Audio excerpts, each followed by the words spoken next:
Good morning to most, good afternoon to others, and good evening to the viewing audience across the pond. I am Jason Miles, your host for another episode of This is Revolution Podcast. If you're new to the channel, please like and subscribe. If you're enjoying what you see, make sure to hit that notification bell so you are alerted whenever we go live. We're constantly adding new shows, doing new episodes, and doing cross streams with other channels. Speaking of new shows, we started off this week with a surprise episode of Pop Life, where I got to speak with my friends and fellow musicians, Wes Farias and Pasquale Romero, all things new metal. It was a jinko-rific good time. So please make sure you check that out wherever you are watching this. There'll be links in the description to that episode, and I'm sure when this does go live, Toussaint will be moderating and throw a link in the chat as well.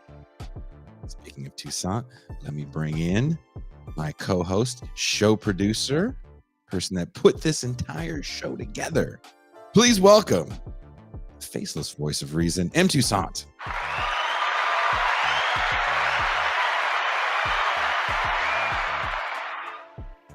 Hello. Good to be here. How are you? I'm all right. Happy Earth Day. It is Earth Day when you see this. So happy. I was going to say happy Earth Day first, but you beat me to it. I beat you to it. Well, Eid Mubarak also. I don't know why you call my mom names. Nah. That's for Pascal. That is for Pascal. Man. Wrong black man. That is for the audience who celebrates. Do you think because of Pascal we have a very large Muslim contingent? I'm going to say no, but that's just because of the chat. Okay. Yeah. Okay. I think I told you I was recently in a call-in room. Someone had added me on a call-in room. I have the app because, many of our friends that do this have call-in shows, but for whatever reason, call-in didn't think we were good enough.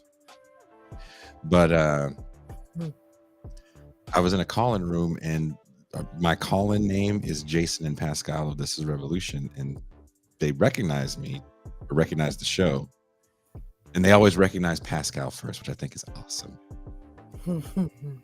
I started the whole thing, did I don't know how many episodes, 50 or 60 episodes before he even came on. And then they're always like, This is Revolution with Pascal Robert? Is this the Pascal show? Is this the Pascal show? I'm like, yeah, sure. Yes, Pascal show, but I'm not him. No, what did he say? He said, you sound like that guy. That guy, you know, the one show with Pascal. That's always fun. It is actually. I do think that's really fun. And they were asking where Pascal was. I was like, oh, he's taking some time off for Ramadan. And they're like, he's Muslim, and it was a Muslim person talking to me. Mm-hmm. And I was like, yeah. I didn't think that with that name. It doesn't sound very Muslim. He needs to show up with a kufi, like Nas. Yeah, that's how we have to do it now from here on out. Mm-hmm. So people know that Pascal is a serious Muslim. He has to be a caricature. He's a spiritual Negro that sings Negro spirituals and is Muslim. Well, before we start, I just want to say thank you to the patron community and all the YouTube subscribers and the audio-only podcast subscribers as well. You are the biscuit wheels on the proverbial gravy train that keeps the TIR machine going. I know we haven't done too many champagne rooms of late, but we will be back next week. Champagne rooms and all. We did a movie night this past week as well. That was a lot of fun. I'd never seen Four Lions, so I don't know how we're going to top it off. We have to do one more fun movie night. I kind of have an idea. I'm not sure yet. I will run it by Pascal and Toussaint first. But if you guys would like to be a part of Champagne Rooms past and present, be in the live audience for Pascal Robert's Mau Mau Hour, and also join us for movie nights. There's only one way. Become a patron. It's for as low as $3 a month or $30 for the year. It can all be yours.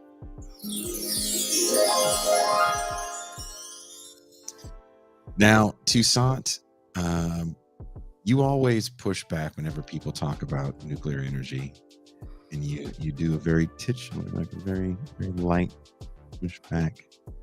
But you've been wanting to do this show for a long time, and you even planned it out to make sure it happened on Earth Day. I did think that we needed a counter narrative. That's not going to be the totality of today's show, but I do want to present the audience with a counter narrative to what is becoming a hegemonic narrative of pro-nuclear. Well, I hope that I do not lose friends with this show, as we're going to question, as Toussaint said, the common notion in lefty circles that nuclear energy is the preferred way to reduce carbon footprint. Well, nuclear energy is one of the most low carbon energy producing sources. It is an inexpensive way. It is inexpensive to keep up. There's a costly build for these facilities, but the uranium used to power nuclear energy, I believe it's one pellet, is equal to 1,700 pounds of coal. It's almost a ton of coal. So what are the downsides to nuclear power? Are Chernobyl and 3 Mile Island and Fukushima things of the past? Well, to help us make this counter narrative that I'm sure the comments are going off on. Mm-hmm. Would you like to introduce our guest, Toussaint? Well, we have our guest for today, Scott Parkin. He is the host of Green and Red podcast. He's also known as Sparky, which I just love. I have to include that. Well, please welcome the host of Green and Red podcast, Scott Parkin.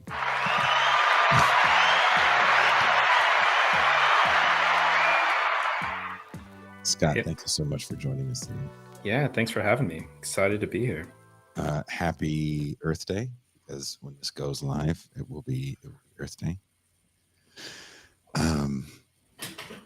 I saw you look mildly perturbed in the virtual green room as we were reading our intro to the show.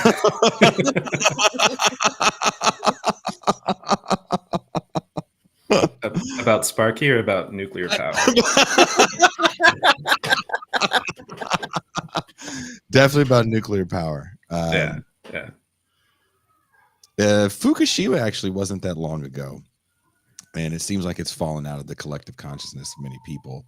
Is everything all fine in Japan? Chernobyl's fine. Are power plant disasters an overblown story powered by big oil to keep people frightened about the wonderful, cost-effective world of nuclear energy? I mean, I think I don't think that's the case. I think there's a lot of actually arguments why nuclear power is still, it's dangerous, has always been dangerous. It's rooted in, colonialism. It's rooted in a lot of deception from the industry, which I actually find interesting that some of the industry talking points are being, regurgitated in some of the sort of lefty media circles that I've been hearing. I was a little too young to be part of the anti-nuclear movement of the 70s and 80s, but a lot of my friends and mentors were very much part of it. There's a sort of dual aspect to nuclear weapons production and nuclear energy, and the nuclear energy, which also the pro-nuke lobby is trying to say is not related to weapons, is very much, its origins are in nuclear weapons production. And then there's also like an argument that, it is a carbon-free uh, uh, form of energy, even called renewable energy at times, which is super problematic. But the the uh, the process in the nuclear energy life cycle is actually pretty carbon intensive. It's way more carbon intensive. Like, everything's a little bit carbon intensive. Like wind and solar, there's like an amount of fossil fuel emissions that might come from the production of wind and solar, but nuclear energy actually is much more carbon intensive than like wind and solar, producing windmills and solar panels and things along those lines. And so I wouldn't actually say it's just PR from the oil sector. I would actually say it's being part of an anti-nuclear movement is something that's rooted in a long history of resistance, and it's also rooted in a long history of resistance to a pretty rapacious industry that has destroyed communities, ravaged land, uh, and then we get into like the accidents like Chernobyl and Fukushima and 3 Mile Island, all of which have in the relative happened within the last, but all of those disasters have happened within the last 40 years, for example. And then we're also looking at this nuclear power plant in Ukraine, which is sort of caught in the midst of a war zone. And I've seen some of the pro-nuke advocates saying that there's no real danger there other than, Ukraine going off the grid for a little while. But like if a shell were to explode near one of those reactors, it would cause a fire, which could lead to a meltdown, which could lead to another Chernobyl. So You said that there's a colonial aspect to nuclear power, which I found kind of interesting because in the little bit of research that I did on this, and I will stress, I'm not an expert, and I don't have a firm opinion either way. But one thing that I did find interesting is the fact that there's only about 440 or so nuclear power plants currently that only make up about 11% of the world's power. So there need to be a massive ramp up of building out of these facilities. And, a lot of these facilities have to be built near water. They can't be built on fault lines. And as we're seeing with Fukushima, the reason why that even happened was because of the tsunami. Right.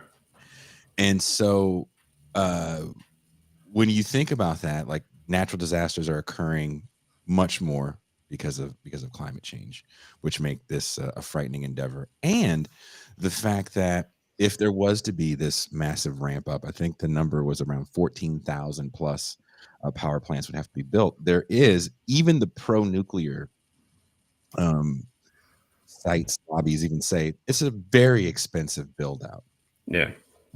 These, and another big problem is storage. But beyond that, when you look at smaller nations, like I said, I live in Mexico, and we have a problem with just water. As I speak to you today, it's been day 3 that my water has been shut off.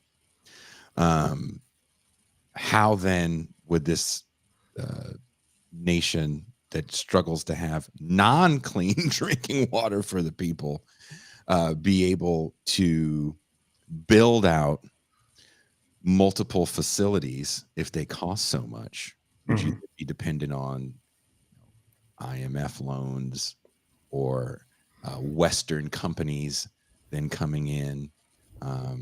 Is that what you're talking about from the colonial aspect of nuclear power? That is definitely like a component of it. And I'll say that the private investment sector, for example, doesn't really want to touch nuclear. They're much more interested in investing in, they're interested in investing in fossil fuels, which is what they do.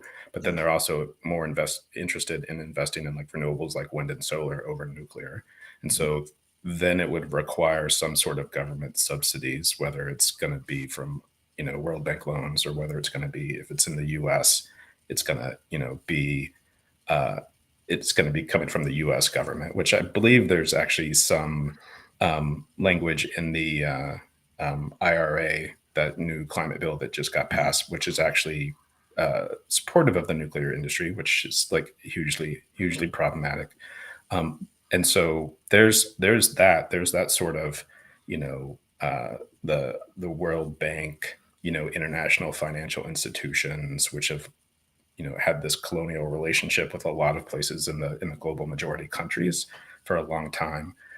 I will say what I was referring to when I was saying it's rooted in colonialism is, at the height of sort of nuclear uranium mining, nuclear weapons production, nuclear power being really advocated in like the 1970s, is that uranium mining, the largest deposits of uranium were actually on the Colorado Plateau, which is the home of the Dene or the Navajo people.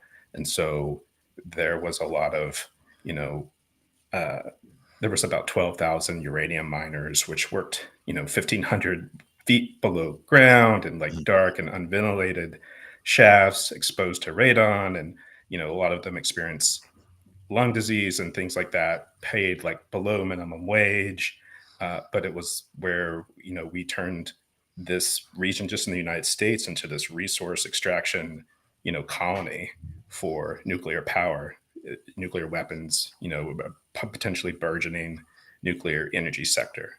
And so, if we put new nuclear power plants online in Mexico or even in parts of the US or wherever, how is that going to be any different? The system's not really changed since then. If anything, it's gotten worse. And so, that's sort of what I'm talking about, how this industry is rooted in a colonial history. Toussaint, I know you have some questions. One other thing I want to say about the nuclear power plants real quick is that they estimate it's going to take 10 to 15 years to get, it would take an average of 10 to 15 years to get a nuclear power plant online. And so, if people are talking about the urgency of the climate crisis, ramping up renewables like wind and solar can happen a lot more quickly than putting a new power plant, new nuclear power plant online. Just throw that out there too. Quick question about wind and solar, and hopefully I won't take up too much of your time with this one.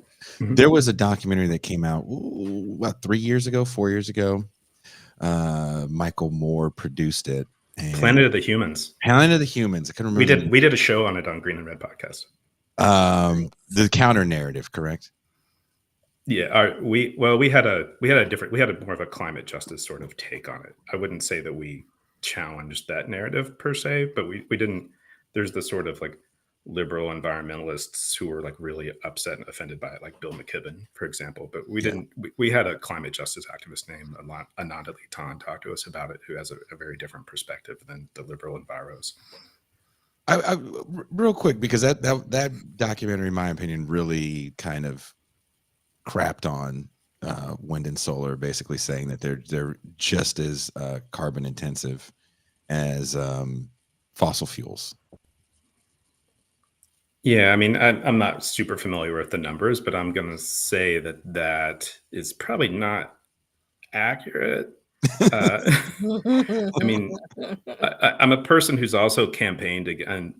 My day job is I've been working in environmental and climate organizing circles for like 2 decades, and I can say that nothing is as carbon intensive as oil and gas and coal. Yeah, and so in some ways, like in some ways, talking about wind and solar being like carbon intensive, it's a little bit of just some sort of counter narrative that people are trying to make. And I think the bigger problem is that all energy sources is controlled under this system, which we all oppose, which is like, a liberal capitalist political economy, or liberal capitalist political capitalist system. And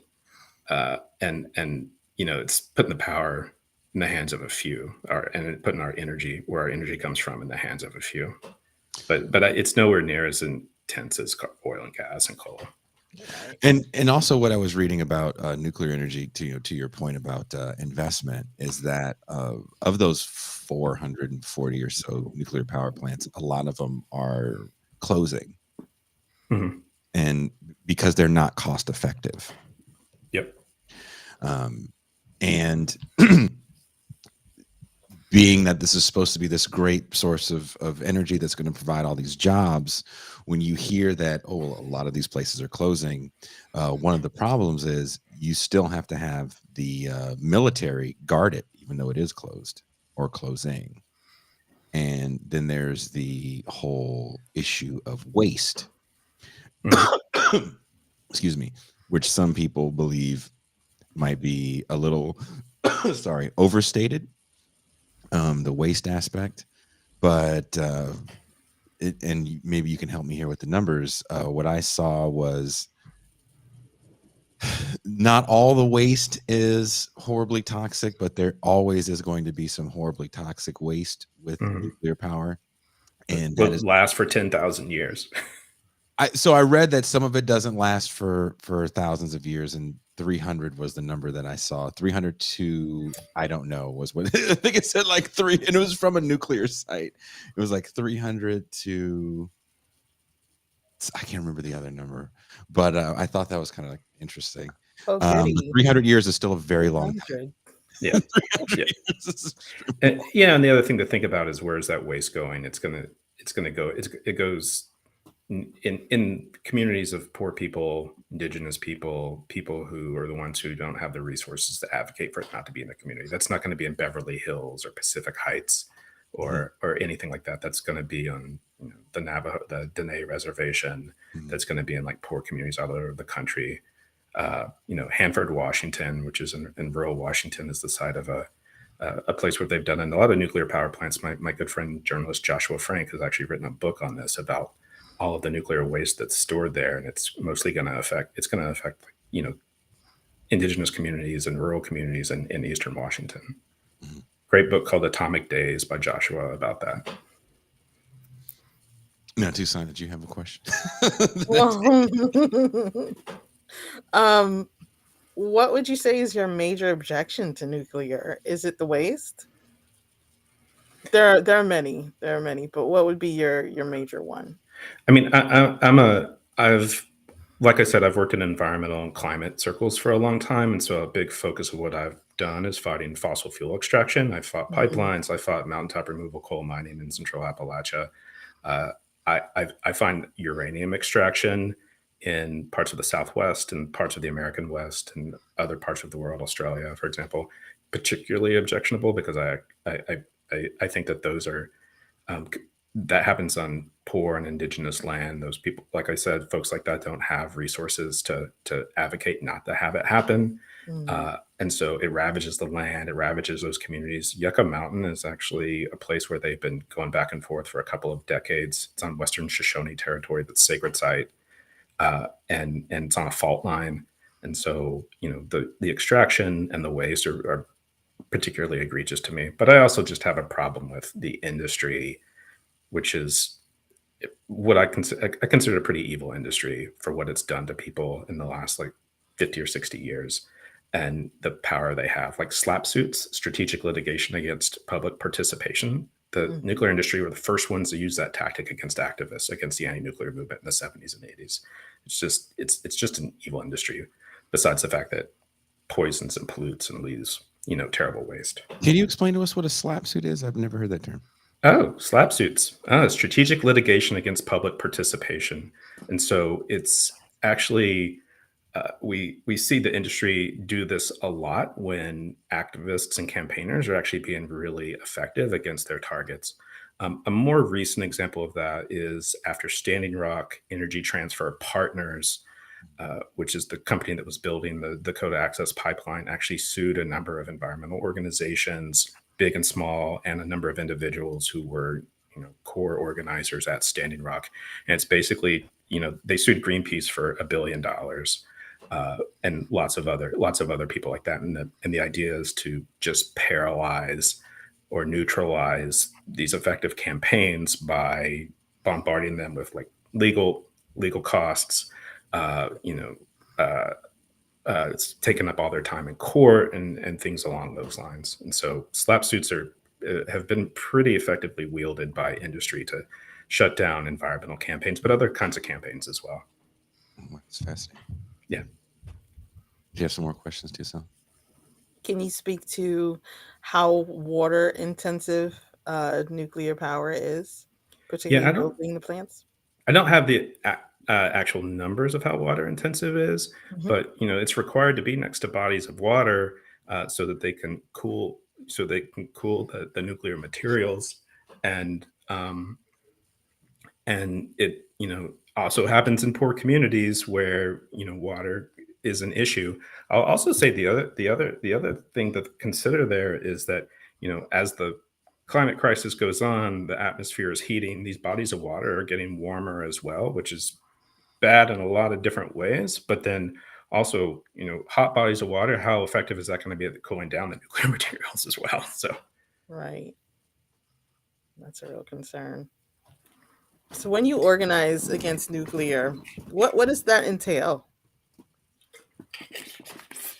when you're organizing against the nuclear industry, And you set up your protests and that sort of, which I imagine is what an organizer does.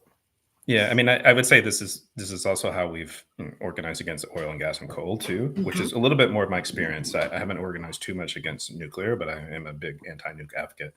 I would say that part of it is you connect and work with some of these communities that are most impacted. You center their voices, you center them into it so that their message is getting out. Like, if you live on the Dene Reservation, and this is just an example, the Dene Reservation, and you've been, poisoned, and your fathers and grandfathers have been poisoned by it, then you center their message and you center their voices. Other ways in which we have organized against these industries, I would put this with gold, oil and gas and coal, is you target politicians, you put pressure on them, you figure out where the levers are. They have financing, then you target their financiers. You on a more tactical level, you can show up where their executives are speaking or holding space publicly, where their spokespeople are. There seems to be a lot of debate where pro-nuke advocates want to debate anti-nuke activists. Actually, a notorious person for this is Patrick Moore, who's the former Greenpeace co-founder, who's completely sold out to industry. And so, you see these debates. I actually don't think debating the enemy is that effective. I'm much more into disrupting them being able to just conduct business as usual, whether it's through protest, direct action, civil disobedience, mass action, what have you. I mean, in the 70s and 80s, we saw where we've seen mass protests against pipelines in the last few years around Standing Rock or at Line 3. In the 70s and 80s, that's what they were doing at places like Seabrook, New Hampshire, where they were trying to build a nuclear power plant, Diablo Canyon. In the early 80s, site fights all over the country. Colorado and New York were big epicenters for some of these like mass protests, where you would see hundreds of people getting arrested protesting the construction of nuclear power plants. And how much of the work is actually protesting? Because I think sometimes when we talk about organizing, people just think that you're constantly looking for something to yell at. And then that's not. Don't forget the signs. You got it's just sign making. Stand out front with your sign. Yeah, you're at Hobby Lobby a lot. Getting a lot of signs, and that's a small factor of it. What is a lot of? Probably don't buy them at Hobby Lobby. I probably wouldn't buy them at right. I'm just going to say. I dumpster mine with cardboard from behind of bike shops. Things like that. Don't tell the secret. Don't tell the secret. I recycle from the dumpsters. Would you slap a Hobby Lobby sign out of someone's hand if they were like, "We just went to Hobby," and you just slap it out? Hell is wrong with you? I'd probably just make them feel bad about it. Shame. And then nothing gets done. You're so busy shaming. I'm just kidding. Yeah, exactly. But really, what is a lot of the work? Because I feel like people don't really understand what I think that's actually a really great question. Everyone sees the protests, but there's actually the campaigning and organizing is actually the more important part. Part of it is you want to build connections with the people who are being most impacted by the issue. That's one. I mentioned that. Two, there's a lot of people out there who want to get involved in these things and go be the person to hold the non-Hobby Lobby sign in front of the building. But you need like an organizing system to to reach those people and get them involved. And then a kind of key part of organizing is that there's those people who may not agree with you.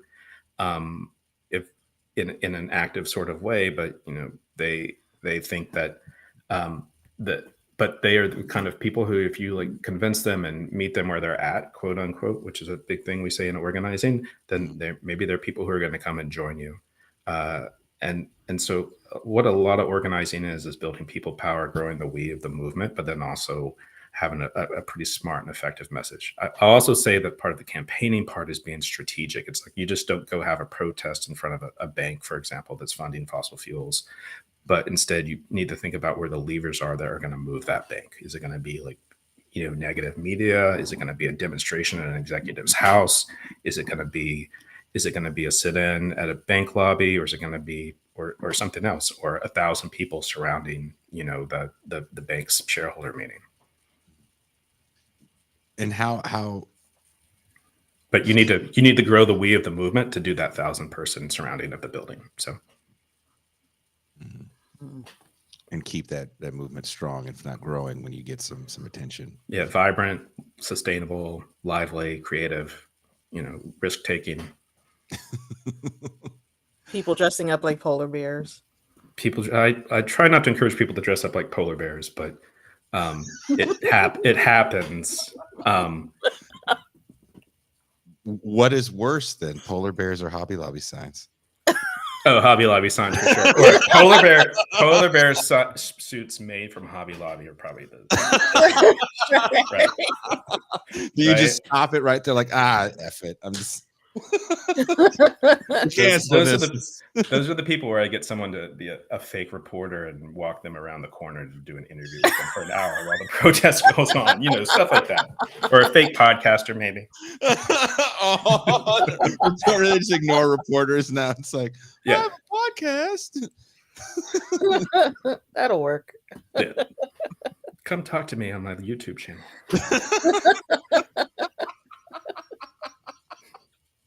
Evil. Yeah. I know you have a bunch more questions too, Sam. Well, you had mentioned that you don't think that debate is effective in countering the narrative about pro-nuclear, and I guess in lefty circles. What do you think will be effective besides interviews like this? Well, interviews like this. What I observe a lot is I see in some of these lefty, to be honest, media and podcast circles is it seems to be regurgitating a lot of the industry's talking points. And I think there's to me, it's almost the counter narrative to what the actual history of the anti-nuclear movement is. And it's some of the things I've talked about is the impact that it has had on, communities around the world, the history that's rooted in like mass protests that actually, the Nixon administration in the early 70s wanted to build 100 new nuclear power plants, and the anti-nuclear movement of the 70s and 80s said no, and they shut it down. They stopped it, and it didn't happen. They built a few in the beginning, but like they basically by the late 80s, building new nuclear power plants in the US was like unviable. It's a very effective movement. And so I actually feel like the real narrative is that there's like this resistance, that it's a resistance to uranium extraction on indigenous land. It's a resistance to the connection between nuclear weapons and nuclear power. It's a resistance to how it's actually really, it's not the industry calls themselves and the some of these left circles says it's a renewable energy source, but it's not. And I think those are all things that have been proven, and it's just those are talking. That is a narrative in which we need to continue to like bring back up, which I'm glad that we're talking about it today. I was very excited when y'all told me you wanted to talk about nukes today. So, well, why would you call nuclear renewable if it's not? Like, where does that come from? It comes from somewhere. The industry says it because it's not fossil fuels, and so anything that's not, their argument is that anything that's not fossil fuels is renewable, which is ridiculous. It's as simple as that. It's just not fossil fuels. I'm sure that they're. Say that again. If it's not one thing, it's definitely the other. Yeah. And what is your take on it having less of a carbon footprint and being, once everything's up and running, like you said, was it 15 years you said for a power plant to be up and running? 10 to 15 years. then everything I read about the pro-nuclear stuff said it's pretty easy to manage from then on out. So what is my take on them saying that? Yeah. It's still, I mean, it's an industry, it's a power source. It's not like you can have like you can't decide your energy choices and who's managing your local nuclear power plant at your local city council because it's such a national security threat, right? And so there's no if we want to move towards like more democratically controlled power energy sources in this country, it's not going to be through nuclear. It's something that's going to have armed guards and like national security clearances and things like that. So that's one. Two, I think that the potential for disaster is a real thing.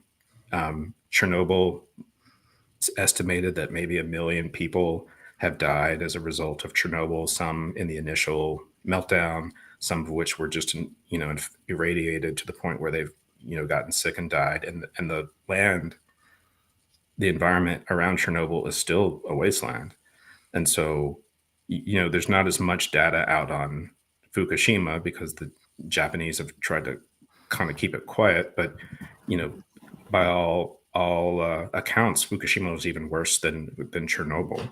And so I just think that the danger of nuclear meltdowns, lack of any kind of democratic process that's going to be associated with governing it, the extractive element, like someone's going to have to extract uranium, whether it's people in Northern Australia or in the American Southwest or in Ontario or wherever. And so it's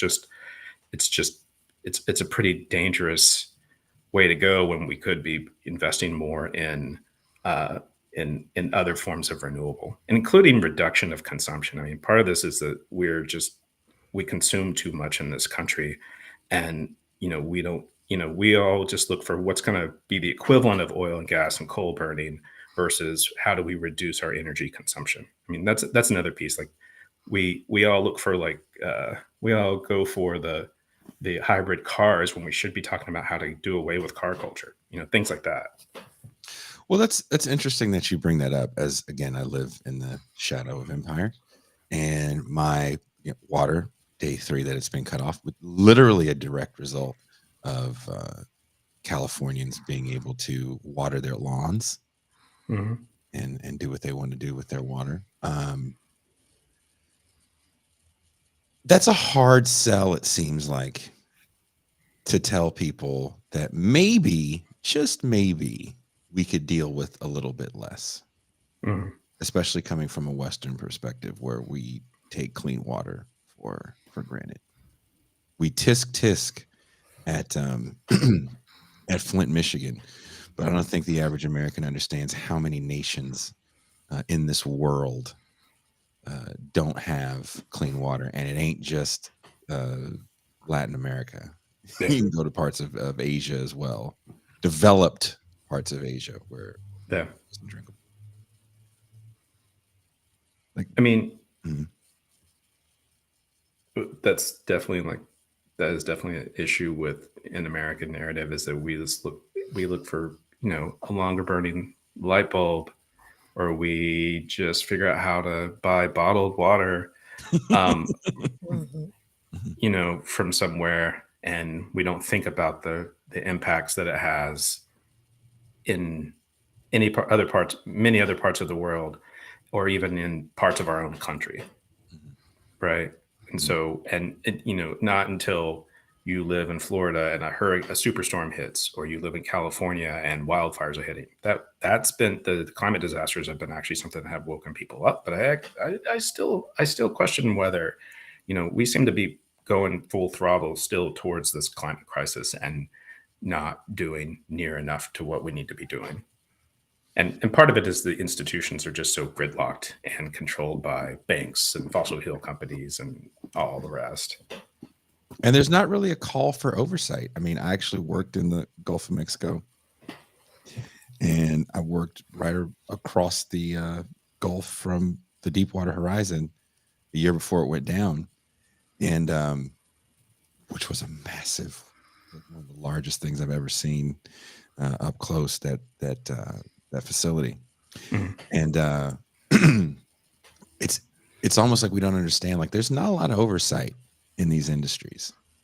And as someone that knew the guy that would go out on different choppers to look at rigs, which really wasn't much, he wasn't going down with scuba gear on to check to see if everything was hooked up on the bottom. Mhm. And we don't talk about things like that, like oversight. We talk about job creation. I was like, well, man, we should have more people that oversee these things. That would be some And job creation. and if you're going to talk about nuclear power, it's like, do you want to run nuclear power the way you've been running fossil fuels? Well, that Yeah. was the conceit of The Simpsons, of Homer working at the nuclear power plant.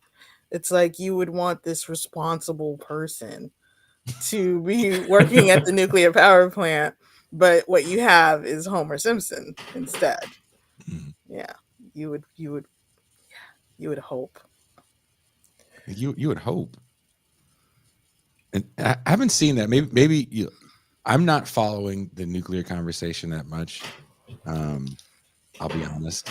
Do you see people even bring that up even in the pro-nuclear on the left, Scott? That we need to have if we're going to do this, we need to make sure we have strong oversight.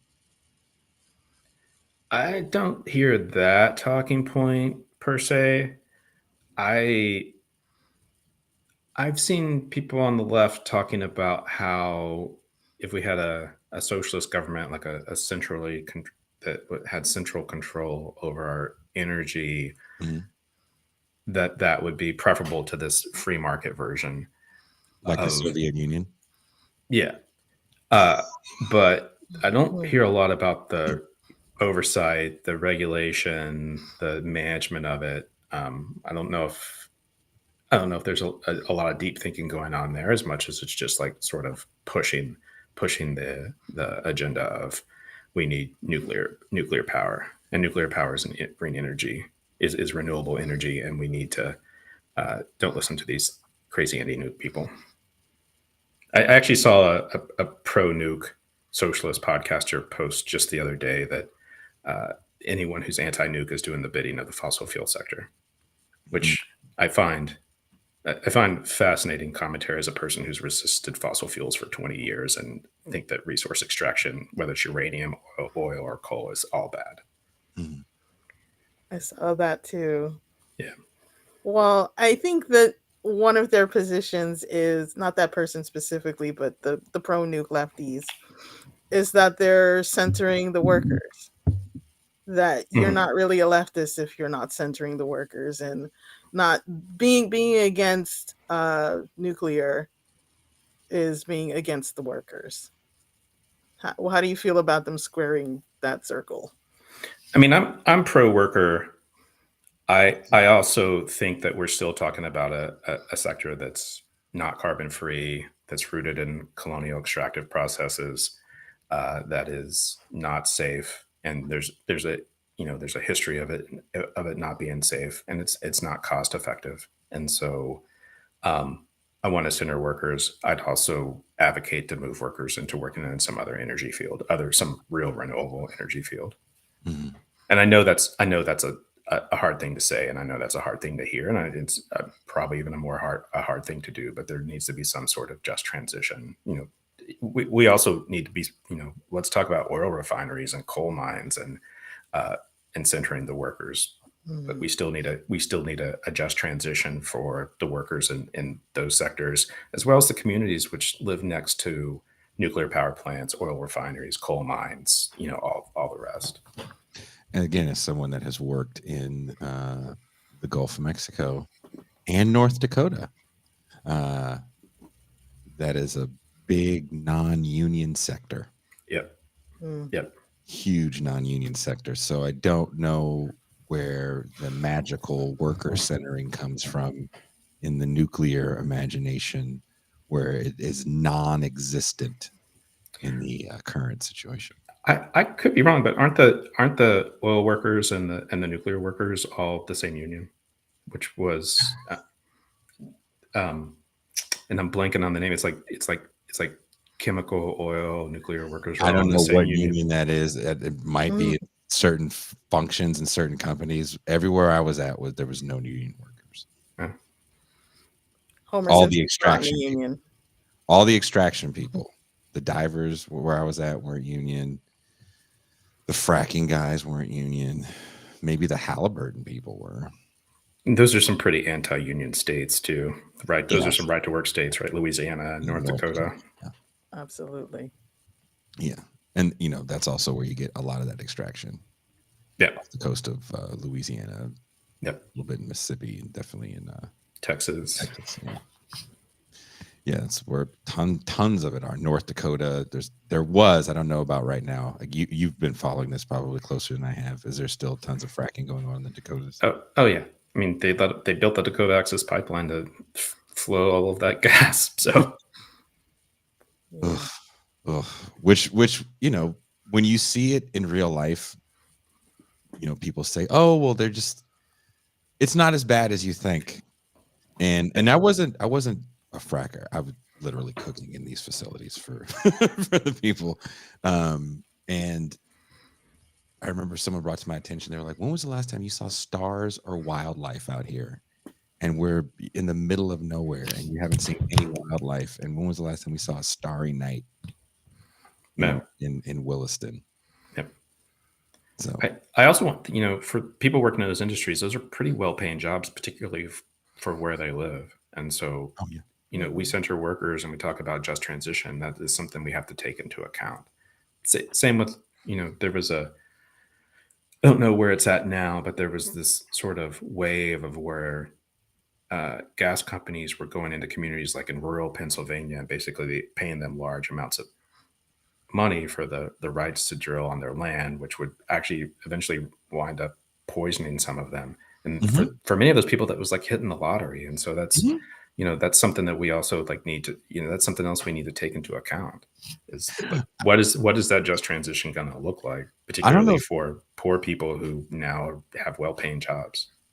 I don't know if people really know what that kind of stuff looks like. When you get paid out, sometimes you get, to your point about winning the lottery, you get gobs of money and you don't leave. Not everybody leaves.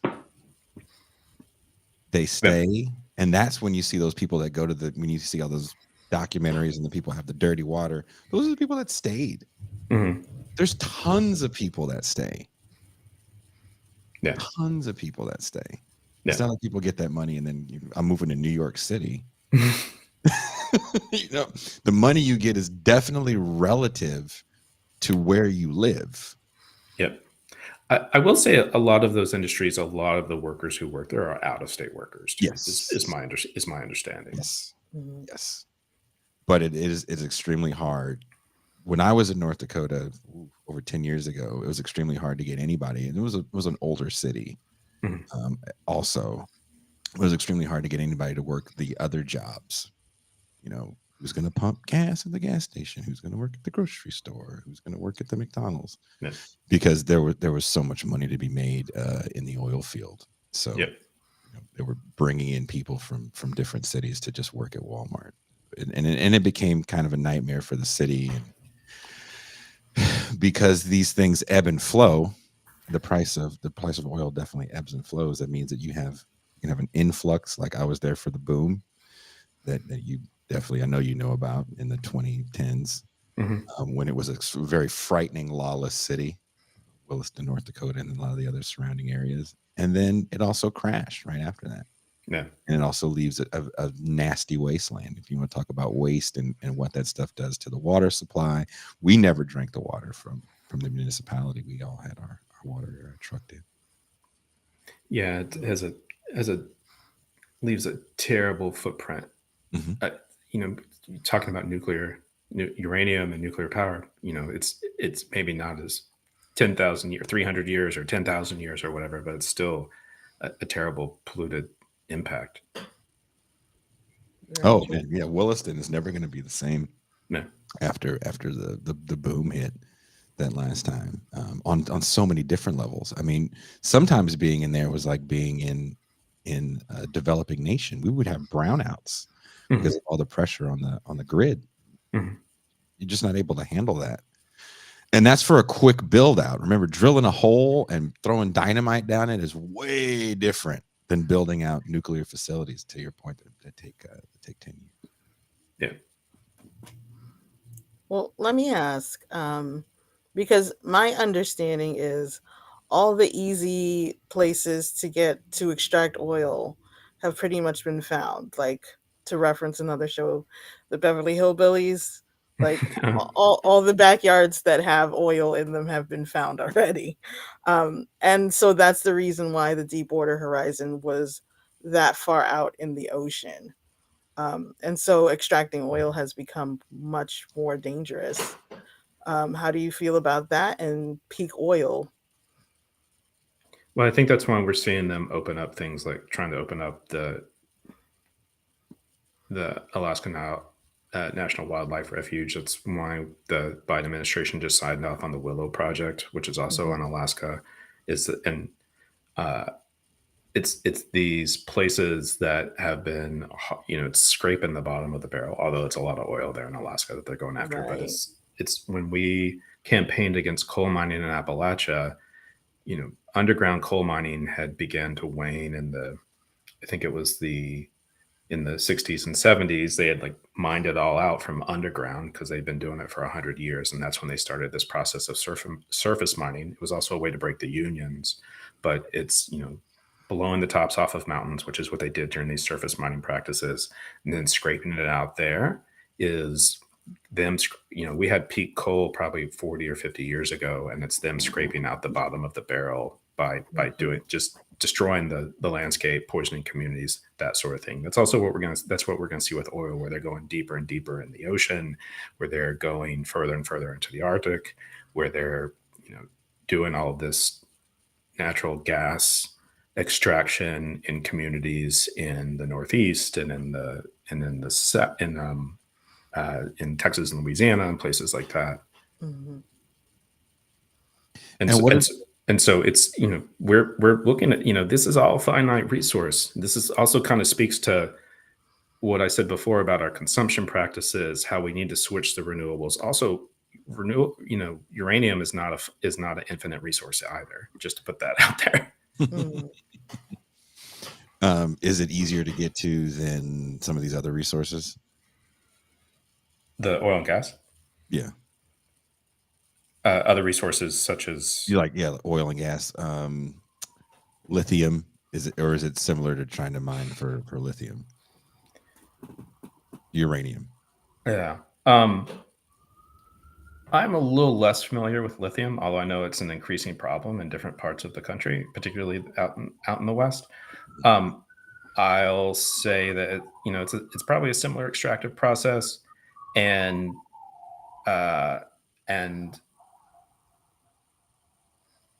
it's going to have like a terrible impact on the land and whoever's living around it. With some of the oil extraction we're seeing both in places like the Gulf of Mexico and Alaska is it's having a pretty bad ecological impact. So, when the Deepwater Horizon happened, I believe it was in dolphin breeding season, and thousands of dolphins were actually in the Gulf of Mexico and then poisoned by this spewing oil that had blown up all the bottom of the ocean. They're looking at like building roads all through these areas in Alaska wilderness to build pipelines and do extraction and things like that. And so the ecological impact is also going to be pretty bad. I would say the same as with uranium extraction. I would probably argue the same is also with lithium extraction. Also, aren't earthquakes kind of one of the after effects that we're getting with a lot of this fracking extraction in places that didn't have earthquakes before? I mean, a few years back, there was a kind of a really big earthquake in Philadelphia, or was it New York? I remember somewhere back east. Oklahoma too. I've heard about them in Oklahoma. I think I've heard about them in Pennsylvania as well. Pennsylvania, yeah. Yeah. I mean, Western PA is where they do a lot of the fracking extraction. So maybe it was Pittsburgh you're thinking of. I don't know. I can't remember the exact city, but I know it was a city that didn't really experience earthquakes like we do back home in California. Yeah. and I know a lot of that has to do with fracking. And again, we're talking about fracking and fossil fuels, and not even the nuclear energy. Which again, you can't build a plant on a fault line or near a fault line because it's oh so dangerous. So another problem that I've seen with this dream of 14,000 nuclear power plants is, where are you going to build it? Build them, because as sea levels are rising,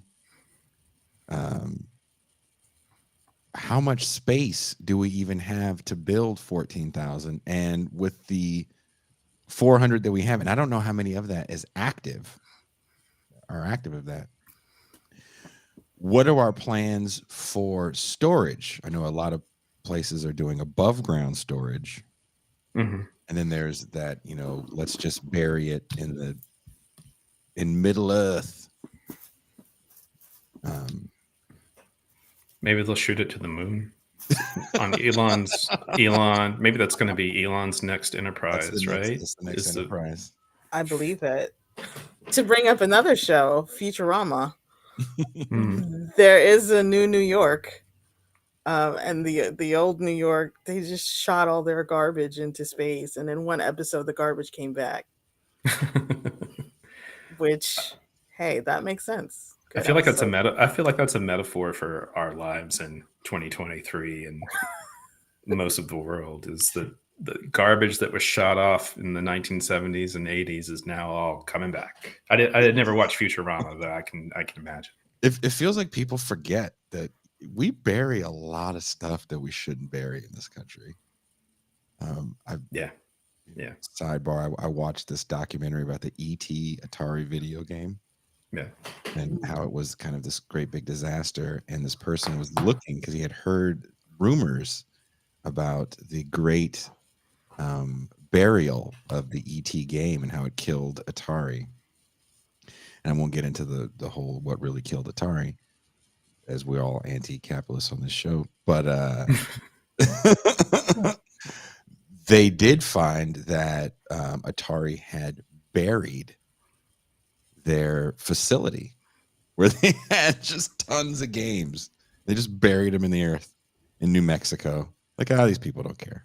That's what New Mexico's for, right? Yeah, like this is what New Mexico is for. It's just, we just bury stuff and test bombs. Nobody cares. Yeah. Well, I mean, it's definitely been a dumping ground for a lot of things, right? Mm-hmm. Mm-hmm.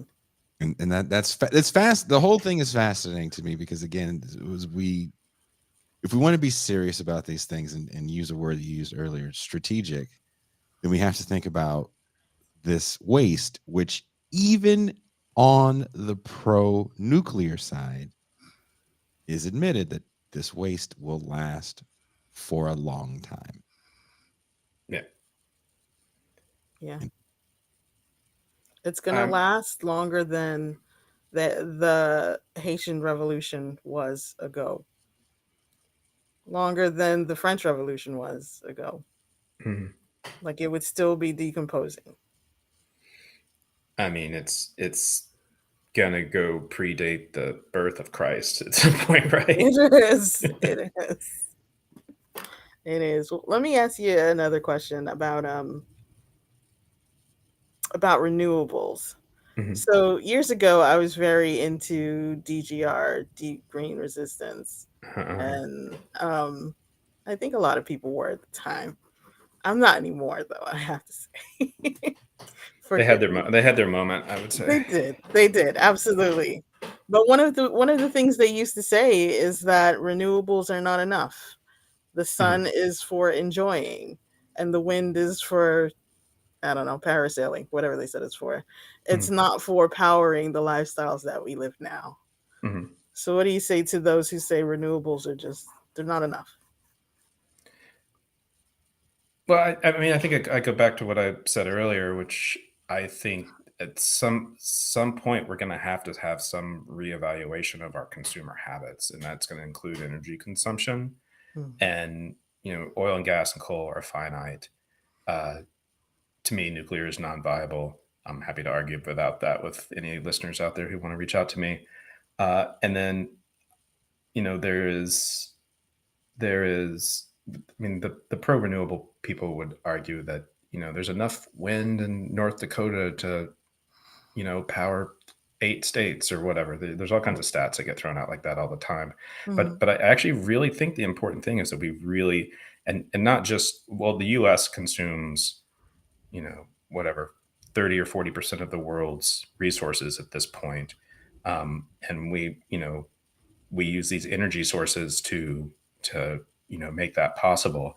And I would say that I would say that we really, there needs to be a sort of anti-capitalist reevaluation of our consumption habits, not just some Mhm. liberal green energy way of looking, like no longer burning light bulbs and no plastic straws or anything like that. But I think there needs to be, like, how do we do things differently? Because what's coming with the climate crisis is, at some point we're going to have to respond. Wildfires, drought, famine, Mhm. superstorms, all of that sort of thing. We need a reevaluation of how we're living our lives, and it's because it's not working right now, and it might be working for us in this moment, although increasingly less. But in 50 years or 100 years or 500 years, it's going to be really bad for future generations.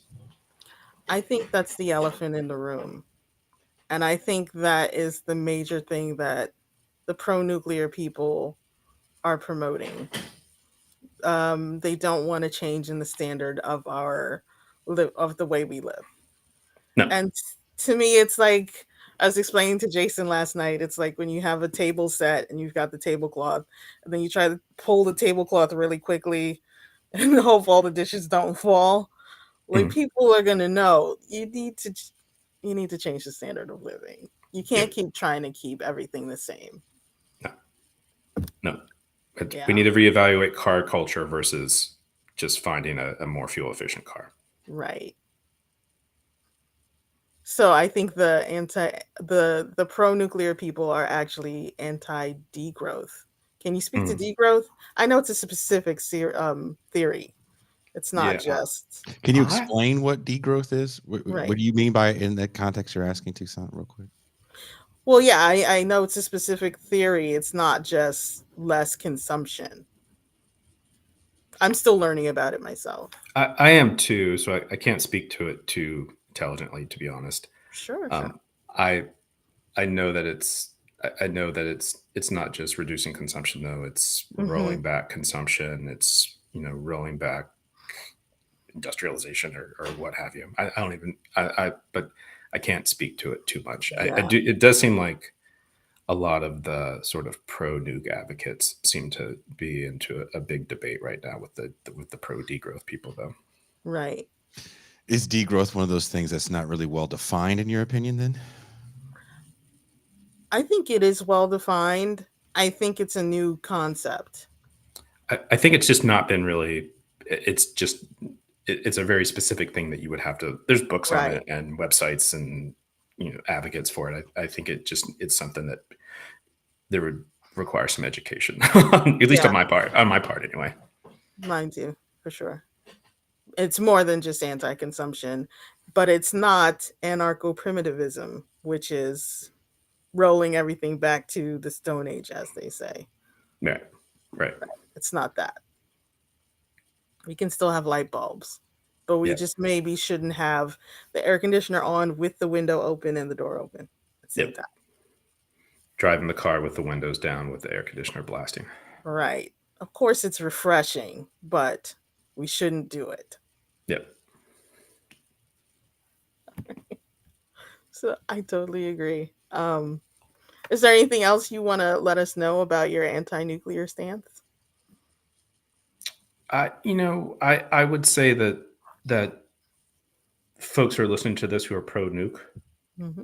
should look a little into some of the anti-nuke arguments which are being made. I would advocate look at the history of the anti-nuclear movement, Hmm. uh, and then I'm just going to push my friend's book, but like Atomic Days by Joshua Frank actually is a pretty good argument for all of that. And Josh has been, he's published in The Nation and he's out speaking a lot on this topic. So highly recommend folks follow Joshua Frank. Joshua Frank. He's You've the had him on your editor at podcast? Counterpunch. I have had him on my podcast. We haven't talked about the nuke stuff though. He's also an environmental journalist. He's the editor at Counterpunch. Oh, cool. Yeah. Y'all should have him on. He's great. He's a good friend of mine, so I think he's really great. Well, we like people who like their friends. Yeah. He's a good stance. So let's see. I think we covered quite a bit. Yeah. Yeah. Let's talk about Earth Day. Do we still need Earth Day? Is it necessary? Is it a day for a guy like you to go to a conference? What is it now? I mean,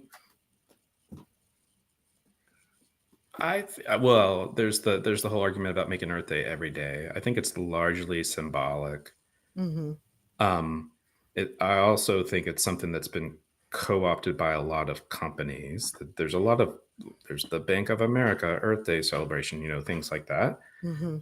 And so I do find that the last few years, particularly a younger generation, has been trying to reclaim Earth Day. You see a lot more Earth Day related protests happening around the country and around the world, and I think that's important. For a long time, I always thought it was just this corporate co-opted day, and I didn't really do much with my organizing around it. But I like in San Francisco today, there was a youth of color led march and direct actions for Earth Day today, and so I think that it's becoming quite important. I think it's something the younger generation, a younger generation, much younger than me, is very aware and engaged on issues around climate and the environment, and I think Earth Day has been a rallying point for many of them. That's cool. That's really encouraging. Yeah. Really, really encouraging. Yeah. Well, I actually dipped into your podcast a bit. Scrappy Sundays, I think it was. Oh, you listen to our Scrappy Sundays? I should say also, you introduced me as the host of Green Red Podcast. I'm the co-host. My co-host does a lot of media, and he always says he's co-host with Scott. So I just want to shout out to Bob, my co-host. That's so sweet. Yeah. Yeah. Thank you for that clarification. Yeah. I did dip into one of the episodes, and I feel like I would be remiss if I didn't bring up this one topic because it's bubbling up right now. So there's a lot going on in Atlanta. Mm-hmm. Can you speak to what's going on in Cobb City and what it has to do with environmentalism? Yeah, I mean, it's a campaign that's been going on for, I think, since 2021, but it was a forest defense campaign in the Walani Forest, which is a area of southeast Atlanta, and it's a public forest or public park, has some kind of status like that in a low income Black neighborhood.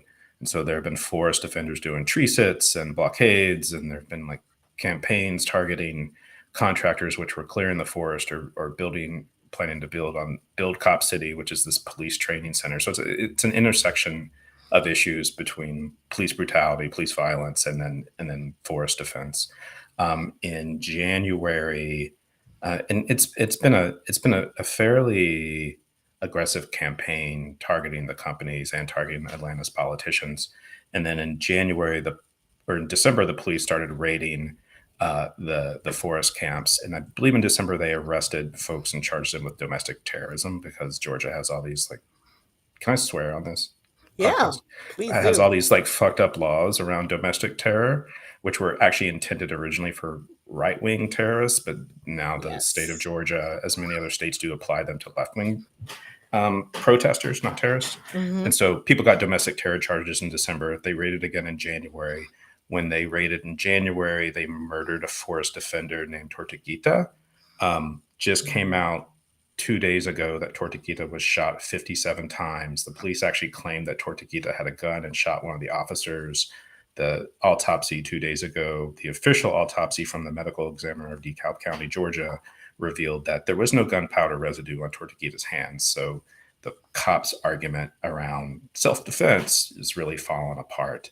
The medical examiners actually ruled Tortuguita's death now an official homicide, but it has led to waves of action happening, targeting corporate targets, political targets, people doing force defense. There have been a lot more people arrested with the domestic terror charges. It's a pretty intense situation going on down there. And I would say it's also, we're seeing a rollback of First Amendment rights around protest and all sorts of things like that. And then there's these domestic terror laws, which they keep throwing at people. For sure. In a nutshell. Well, oh my gosh, I had a question about that. I just lost it. It went right on my head. Oh yes, here it is. Do you consider what's happening with Cop City to be setting the blueprint for the future of environmentalism?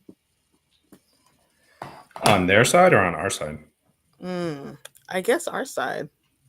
I mean, I think the forest defense tactic, the things that we've seen the forest defenders do in the campaign, we've seen tree sits happening for decades, like 40 years, in the Pacific Northwest and other parts of the country. The sort of aggressive targeting of companies, we've seen a lot of campaigns, not just environmental campaigns, use some of those same strategies and tactics. So I feel, to me, it feels a little bit of the same stuff that we've been doing. What I think is different is the response from the state, which is throwing these domestic terror charges, basically executing one of the protesters. Right. And so there's been a response to that coming from the environmental movement, which is we can talk about. I think it's both problems with it and also some strength there as well. But the more concerned, I think there's something like 19 states which have passed anti-protester laws around the country, including laws that make it okay for people to run over people who are blocking streets and all of that sort of thing. And so that's the real concerning thing here to me, is the rollback of the First Amendment protected speech. Especially when it's like we're talking about like nonviolent protests. We're not talking about people armed doing self-defense or anything. Thank you, January 6th. Yeah. January 6th was a huge catalyst for a lot of those laws. Yeah. And the portrayal of that being, the most frightening thing ever, and the first step to fascism, and a prelude to Nazi Germany. That's where a lot of that stuff comes from. Yeah. Scott, thank you so much for spending some time with us today. We really appreciate it. Yeah, it's been great talking with y'all. Awesome. Do you have any closing words for the first ever Earth Day show on TIR Tucson? Tucson. Sorry. No, please do. I don't know. I pulled a quote from Utah Phillips, which is, I want to emphasize that doing environmental work is not just liberal change your light bulb or liberal go vote.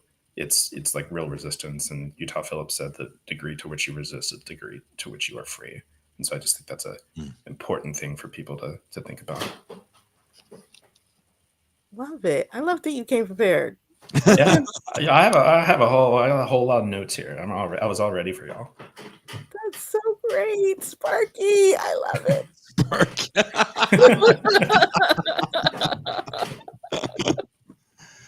Well, Tucson, do you have any parting words? Every day is Earth Day.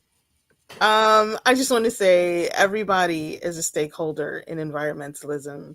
You may not feel like you know what it is or where to get started, but just know that you are a stakeholder as surely as you are breathing and drinking water that you presume to be clean.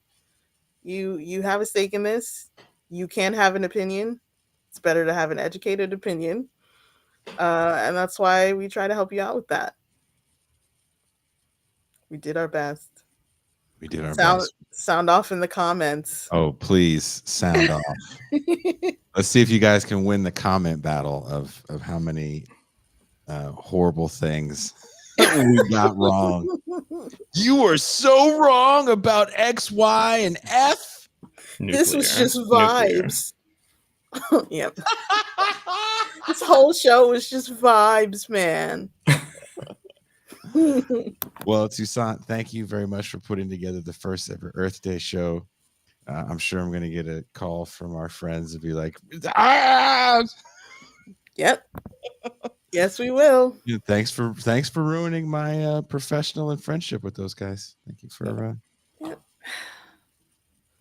Well, I gave him a heads up. I told him I've watched several episodes of The Simpsons, most of the seasons, and that I had opinions. I told him. Well, how are you guys that are listening to this show on Earth Day going to treat your Earth Day? Are you guys going to go out and do something earthy?